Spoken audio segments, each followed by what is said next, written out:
మా child sacrifice బైబిల్లో ఉండేదా? ఎస్, ఉండేది.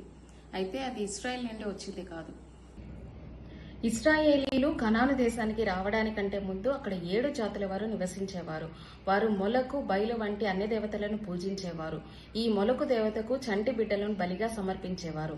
మొదటి సంతానాన్ని మొలకు దేవతకు బలిగా సమర్పిస్తే వారి యొక్క పంట పొలాలు, సంతానోత్పత్తి, భోగ భాగ్యాలు, అష్టైశ్వర్యాలతో వర్ధిల్లుతారన్న మూఢ భక్తితో తమ కన్న బిడ్డలను బలిగా ఇచ్చేవారు. ఈ మొలకు దేవత చూడడానికి ఎద్దు ముఖము కలిగి 2 చేతులను ముందుకు చాపి ఉంటుంది. చేతుల కింది భాగంలో అగ్నిని పెడతారు. చేతులలో చంటి బిడ్డను పెడతారు. చంటి బిడ్డ ఏడుపు వినబడకుండా కాలి బూడిదయ్యేంత వరకు వాయిద్యాలతో పెద్ద పెద్ద శబ్దాలు చేస్తూ పండగ చేసుకుంటారు. ఇంత హేయమైన నీచమైన ఆచారాన్ని ఇశ్రాయేలీలు చేయకుండా ఉండడానికి దేవుడు వారికి ముందుగానే ఆజ్ఞ ఇచ్చాడు.